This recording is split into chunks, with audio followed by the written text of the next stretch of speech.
Hello there. Today I wish to talk about building a character in Diablo II Resurrected and describe how to maneuver around different puzzles that Diablo II Resurrected presents. I want to do this because what I've discovered while playing the game for a long time is that there are quite a few players that have not beaten the game even on normal difficulty because they haven't finished it, and other players, they struggle with Nightmare and never get to Hell. Additionally, there are many players that get carried by other people, and by get carried, what I mean is that they find the game so difficult that they rely on other players that are stronger and better than them to kill all the monsters while just hanging around and pick up whatever loot surrounds them, rather than being a benefit to the party and being helpful. It's not because they're bad players, it's because they don't understand certain fundamentals of the game. So I want to talk about some of those fundamentals and describe them, right? So to demonstrate it, right, I'll show you my roster of characters. I only have one character. This is single player, right? I've created, characters from every class, but there's only one character that I have in single player, in normal, that reached Hell. Not because I can't do it with other characters, it's because I prefer to play multiplayer. That being said, what I've gotten to, the point that I've gotten to in Diablo II Resurrected is I've finished Countess, and right now I am farming runes in order to get better gear. For those of you who might not know, Countess in Diablo 3 is the source of finding basic gear, basic runes that you might want. Specifically, runes up to, I think up to Ral she can drop. If you don't know what runes are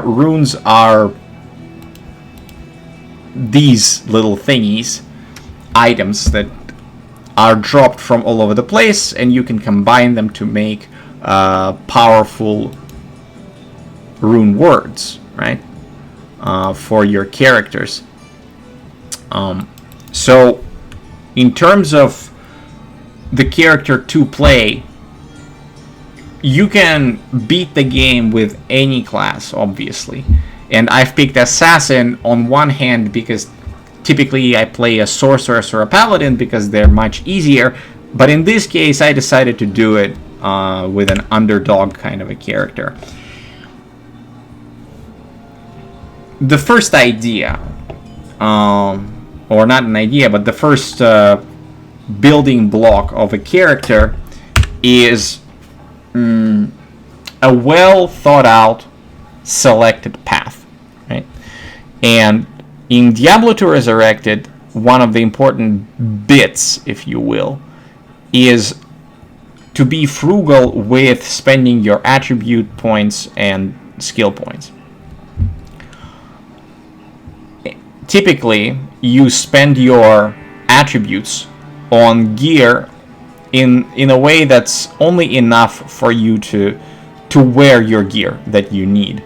And usually you put in enough into strength to only equip your gear, and then the rest goes into vitality for the sake of survivability. When you play a single player, it is different from the multiplayer in various aspects. One of them being you have a scarce amount of gear. You have very little gear that you can rely on. And that is beneficial because you must ask yourself, how do I pass through difficult challenges such as killing difficult monsters while having very little gear? For example, the mercenary that I have is still wearing an insight Volge. Volge is a polearm, a normal polearm that is not suitable for hell difficulty at all. And the armor that he wears is, well, the torso is from nightmare difficulty, right? With a little bit of resistances, and the cap is just from normal. So basically, the mercenary is useless in hell. He dies almost all the time. In normal and nightmare, he assists with the insight weapon, with the meditation aura that helps you with your mana. But in hell, I pretty much am forced to use only mana potions. As far as my own gear, stealth is still the armor of choice. Tal F are the runes. The lore helm is not something you will likely get in normal at all. You can get a soul rune from Nightmare Countess if you farm her for a bit. Ancient's Pledge is the shield, which takes care of the resistance problem. Spirit Sword is a must for any caster. Four-socketed broadsword, which you can quite handily get in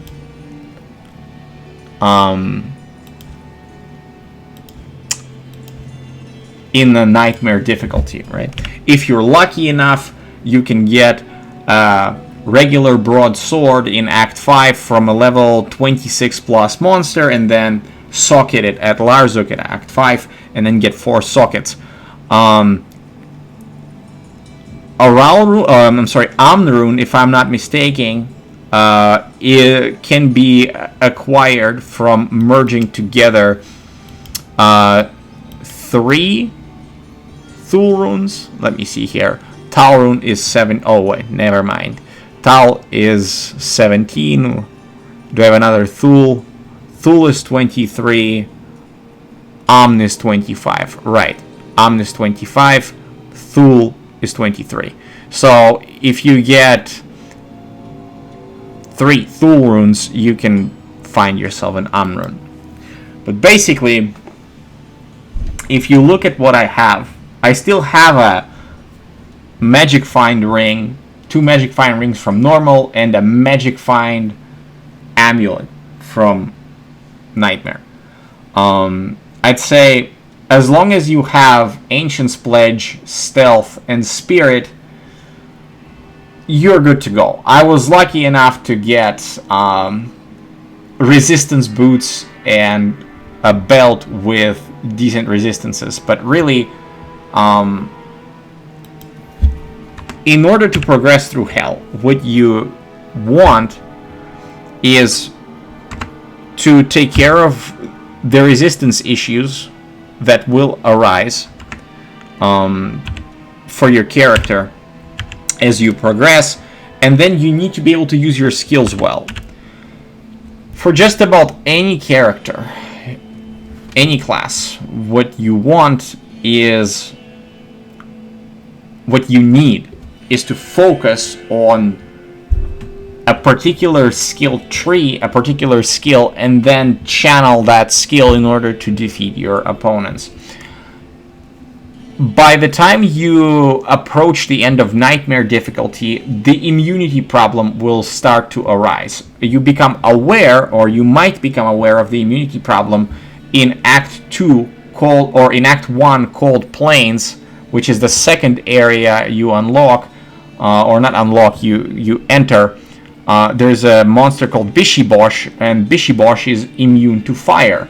In other words, Fire Blast, the very first skill you can get as a trap assassin, will not work.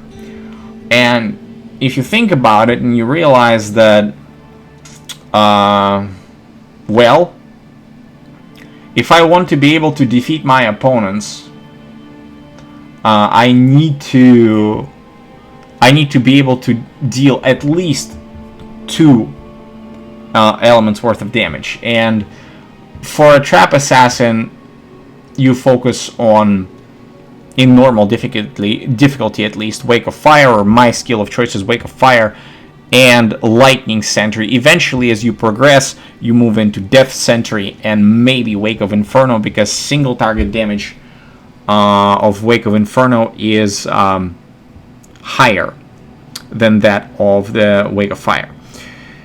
Once you get the 2 elements taken care of and you can deal decent amount of damage, then you should be alright.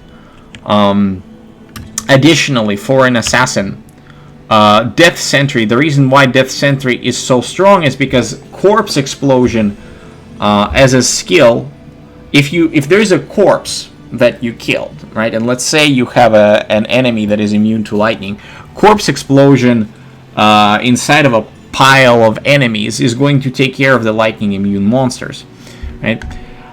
More importantly, not necessarily more importantly, but very important skill to get is defensive skill called Fade, and defensive skill called Burst of Speed. Just 1 point for starters is enough. Burst of Speed allows you to dodge a lot of the damage that is incoming and then cast traps. Fade allows you to mitigate elemental damage that might come in. So let's say you're fighting an enemy and you know that this enemy deals a lot of fire damage or whatnot. When you cast Fade, all of a sudden, whoosh, right? There's a burst of defense on your character. And most of those skill points come in from the Spirit Sword, right? Because it gives +2 to all skills rather. Shadow Master is very useful skill. 1 point in Shadow Master allows you to basically distract your enemies and cast traps around them, so it's tactical, right? It's well worth it to have a single point in Shadow Master. It serves purely for distraction purposes, right? And the rest of skill points you input for this particular build, fire damage and lightning damage together with Corpse Explosion, right? And this way you will be able to progress and beat the game solo. So in conclusion, I want to say that when you play this game, you will derive a lot more enjoyment from solving the puzzles by yourself without getting that gear from other people. And if you beat it solo and you realize that this game is actually difficult to play if you don't rely on anybody else, you will derive so much more enjoyment when other people come in, you put together a party, and you're able to progress through normal, nightmare, and hell at a faster pace because you're being assisted by other characters or classes that complement your skills. And this way, the process of playing the game will be better for you, and you will focus on improving your skill and appreciating the community that is around you rather than trying to accumulate as much wealth as possible. And by wealth I mean digital items that improve your character set or whatever you want to call it. Diablo II Resurrected is a team building simulator in a way, and building relationships and finding friends is or acquaintances inside of the game is quite cool. So I hope that this little talk about how to play this game and what it brings, right? The challenge of solving difficult puzzles and appreciation for even the small gear that you find, the small boost that you might find in terms of like a rune, a single rune that allows you to, you know, get a powerful word, rune word, is going to be helpful. Thank you very much for your time, and if you want to play together, then just find me on Twitch or YouTube and leave a comment. I'll gladly connect with you, and we'll play. Enjoy incoming Season 3. It will be a lot of fun, and good luck to you.